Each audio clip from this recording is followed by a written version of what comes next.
दोस्तों, ये कहानी अक्टूबर 2021 की है। नवरात्रि के समय पूरे गुजरात में गरबा की गजब की धूम रहती है। 2021 में भी ऐसा ही माहौल था।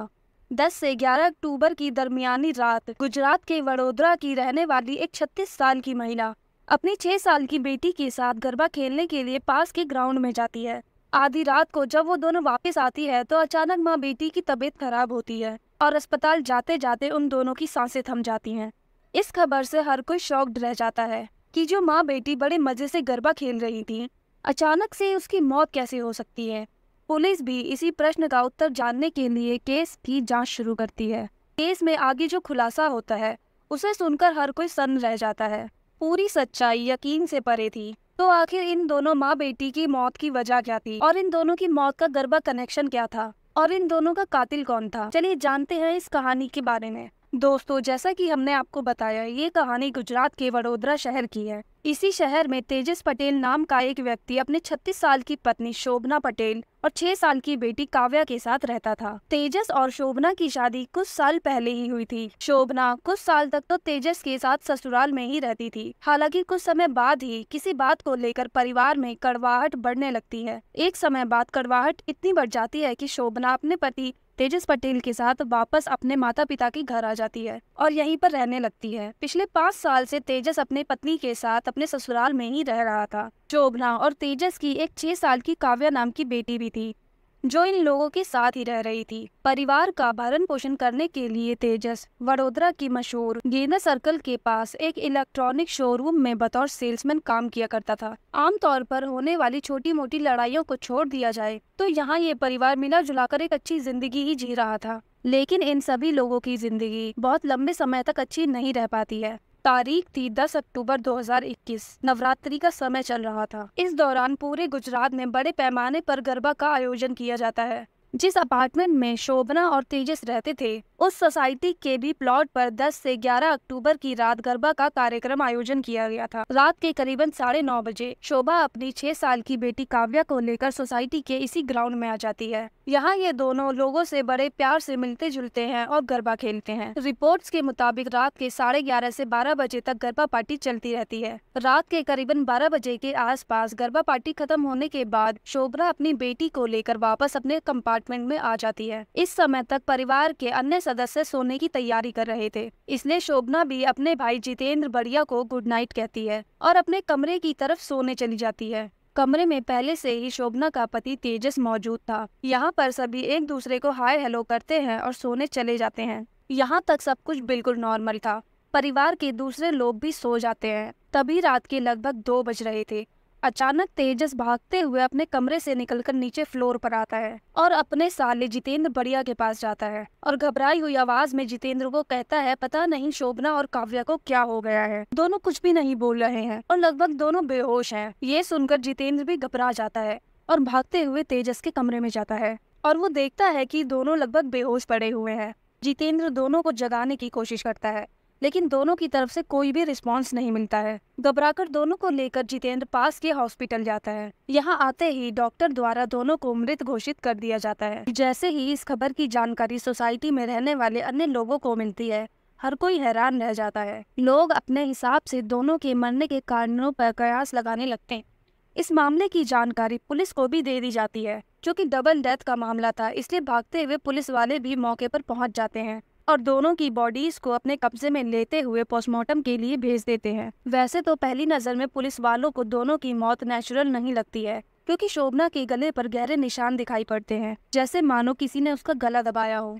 इसके बावजूद पुलिस वाले कुछ भी एक्शन लेने से पहले पोस्टमार्टम रिपोर्ट का इंतजार करते हैं। कुछ समय बाद पुलिस वालों को शोभना और काव्या की पोस्टमार्टम रिपोर्ट भी मिल जाती है। पोस्टमार्टम रिपोर्ट में कहा जाता है कि शोभना की मौत गला दबाने से हुई है और 6 साल की काव्या की मौत की वजह भी दम घुटना ही बताया जाता है। इसके अलावा इन दोनों माँ बेटी की पोस्टमार्टम रिपोर्ट में एक चीज कॉमन थी जो हर किसी का ध्यान अपनी ओर आकर्षित करता है। दरअसल रिपोर्ट में कहा जाता है कि दोनों के शरीर में से जहर के अंश पाए गए हैं। कुल मिलाकर पोस्टमार्टम रिपोर्ट यह इशारा करती है कि पहले इन दोनों को जहर दिया गया और बाद में इन दोनों का गला दबाकर या दम घोटकर मार दिया गया। अब सबसे बड़ा सवाल था कि इन दोनों के साथ ये हैवानियत किसने की है। घर वालों के बयान के मुताबिक शोभना और काव्या के कमरे में तेजस पटेल के अलावा कोई भी नहीं था, इसलिए पुलिस के लिए प्राइम सस्पेक्ट तेजस पटेल ही बन जाता है। मामले की सच्चाई जानने के लिए पुलिस वाले तुरंत ही तेजस पटेल को पूछताछ के लिए हिरासत में ले लेते हैं। जब तेजस से पूछताछ शुरू होती है तो वो पूछताछ के दौरान बहुत ज्यादा भावुक नजर आता है।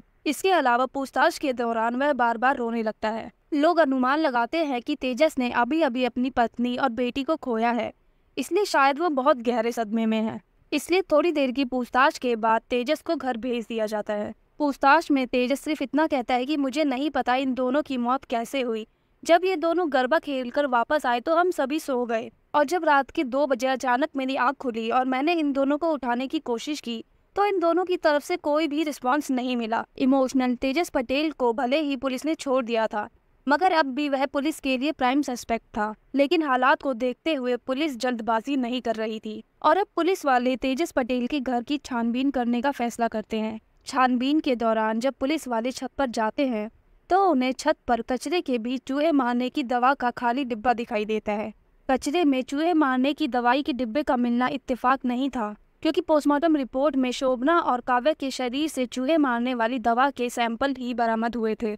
अब पुलिस को पक्के से यकीन होने लगता है कि इन दोनों की हत्या के पीछे शायद तेजस का ही हाथ है, और वो बस पुलिस वालों के सामने इमोशनल बनकर नाटक करने की कोशिश कर रहा है। वे पुलिस वाले कुछ भी करने से पहले सर्च के दौरान ही तेजस पटेल का मोबाइल अपने कब्जे में ले लेते हैं और उसे फोरेंसिक जांच के लिए भेज दिया जाता है। मोबाइल से पुलिस वालों को इस केस में एक बहुत बड़ा ब्रेक थ्रू मिलता है। दरअसल जब पुलिस वाले तेजस का फोन खंगालते हैं तो उन्हें पता चलता है कि पिछले 1 हफ्ते से तेजस इंटरनेट पर हत्या करने के तरीकों के बारे में सर्च कर रहा था, और उसने इंटरनेट पे ये भी सर्च किया था कि किसी को तकिए की मदद से कैसे मारे। ये जानने के बाद पुलिस वाले तुरंत तेजस पटेल को अपने हिरासत में ले लेते हैं और इस बार पुलिस वाले अपने तरीके से उससे पूछताछ शुरू करते हैं। पूछताछ के दौरान एक बार फिर से तेजस इमोशनल बनने का नाटक करने लगता है, मगर इस बार पुलिस वाले उसकी चालाकी को समझ जाते हैं और बिना कोई सहानुभूति दिखाए उसे कड़ाई से पूछताछ जारी रखते हैं। तेजस पूछताछ के दौरान एक ही बात दोहराता रहता है कि मुझे नहीं पता इन दोनों की मौत कैसे हुई है। लेकिन जब पुलिस वाले छत पर मिले चूहे मारने वाली दवा के डब्बे पूछते हैं तो तेजस कुछ भी सटीक जवाब नहीं देता है। पुलिस वाले बार बार तेजस से उसकी इंटरनेट सर्च हिस्ट्री के बारे में ही पूछते रहते हैं और आखिरकार एक समय बाद पुलिस वालों के सामने तेजस सच स्वीकार करना शुरू कर देता है और वो एक्सेप्ट कर लेता है कि उसने ही शोभना और अपनी 6 साल की बेटी काव्या की हत्या की है। पूछताछ के दौरान तेजस पुलिस वालों को बताता है कि इंटरनेट पर सर्च करने के दौरान उसे पता चलता है कि चूहे मारने की दवा का इस्तेमाल करके कैसे इंसानों की जान ली जा सकती है। इसी के बाद वो आइसक्रीम खरीद कर लाता है और उसमें चूहे मारने की दवा मिला देता है, और जब पत्नी और बेटी रात को गरबा खेलकर घर आती है तो साजिश के तहत तेजस बड़े प्यार से दोनों को आइसक्रीम खिला देता है और फिर तीनों बड़े आराम से सो जाते हैं। पुलिस के खुलासे के मुताबिक रात के लगभग 1 बजे अचानक शोभना जोर जोर से हिचकी लेने लगती है। तेजस को लग रहा था कि आइसक्रीम खाकर दोनों बड़े आराम से मर जाएंगे, लेकिन ऐसा नहीं होता है। शोभना की हिचकी की वजह से तेजस की आंख खुल जाती है तो वह देखता है कि शोभना लगभग बेहोश है और जोर जोर से हिचकी ले रही है। तेजस को लगता है कि चूहे मारने की दवा का असर शायद ज्यादा नहीं हुआ है, इसलिए वो तुरंत ही दुपट्टे से शोभना का गला जोर से घोट देता है और तब तक घोटे रहता है जब तक कि उसकी सांसें नहीं थम जाती। पत्नी की हत्या करने के बाद पास में ही सो रही बेटी काव्या का मुंह भी तकिए से जोर से दबा देता है और उसकी भी सांस थमने तक तकिए से उसका मुंह दबाए रखता है। दोनों की हत्या करने के बाद तेजस लगभग 1 घंटे तक वहीं उन दोनों की लाशों के पास बैठा रहता है और फिर लगभग रात के 2 बजे चिल्लाते हुए वह शोभना के भाई जितेंद्र के पास जाता है और उसे अपनी बनी बनाई कहानी बताना शुरू कर देता है। जब पुलिस वाले तेजस से दोनों की हत्या के पीछे के कारण के बारे में पूछते हैं तो तेजस बताता है कि पिछले कई सालों से उसकी पत्नी और उसके घर वालों के बीच कुछ बातों को लेकर कड़वाहट थी और इसी कारण वह ससुराल में भी नहीं रह रही थी। दूसरी तरफ पत्नी की रिक्वेस्ट पर ही तेजस अपने ससुराल में पिछले 5 साल से रह रहा था, लेकिन लगातार ससुराल में रहना तेजस को अच्छा नहीं लग रहा था। इस बारे में वो कई बार अपनी पत्नी से बात भी करता है, लेकिन पत्नी वापस अपने ससुराल जाने के लिए रेडी नहीं होती है और ना ही पारिवारिक झगड़ा कम होता है। तेजस के मुताबिक इन्हीं सब बातों से तंग आकर उसने अपनी पत्नी की हत्या कर दी। जब उससे पूछा जाता है कि आखिर तुम्हारी 6 साल की बेटी ने तुम्हारा क्या बिगाड़ा था जो तुमने उसकी भी हत्या कर दी, तो इस पर तेजस बताता है कि मैंने अपनी बेटी की हत्या सिर्फ इसलिए कर दी कि कल को बड़े होकर वह अपनी माँ के बारे में मुझसे कोई सवाल ना करे। तेजस पुलिस वालों के सामने ये बयान देता है कि अगर मैं अपनी बेटी को जिंदा छोड़ देता तो एक ना एक दिन उसे यह पता चल ही जाता कि मैंने ही उसकी माँ का कत्ल किया है, और फिर वो मुझसे नफरत करने लगती। और मैं नहीं चाहता था कि वो मुझसे नफरत करे। मैं अपने लिए अपनी बेटी की आंखों में नफरत नहीं देख सकता था, बस मैंने इसीलिए उसकी जान ले ली।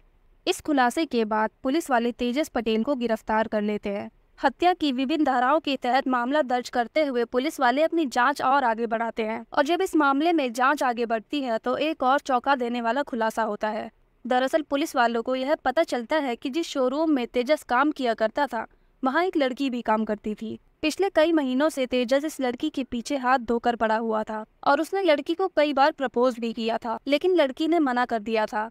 बात इतनी बढ़ गई थी कि लड़की के भाई ने तेजस को बहन से दूर रहने की हिदायत तक दे दी थी। खुलासे के मुताबिक इस रिजेक्शन की वजह से तेजस और भी ज्यादा तनाव में रहने लगा था। इसी के बाद उसने अपनी बेटी और पत्नी को खत्म करने का फैसला किया था। पुलिस इस एंगल से भी जांच करती है कि दोनों की मौत के पीछे तेजस की लव स्टोरी की कोई भूमिका है या नहीं, लेकिन पुलिस वालों को तेजस के अलावा किसी और व्यक्ति का इस मामले में कोई सबूत नहीं मिलता है। केस की मौजूदा हालत की बात करें तो जैसे कि अमूमन होता है, केस की सुनवाई अभी भी अदालत में चल रही है। वहीं तेजस पटेल सजा के इंतजार में सलाखों के पीछे बंद है। दोस्तों, वैसे तो ये अदालत तय करेगी कि तेजस पटेल को क्या सजा दी जाए, लेकिन आपके अनुसार तेजस को उसकी किए की क्या सजा मिलनी चाहिए? नीचे कमेंट बॉक्स में अपनी राय जरूर दें।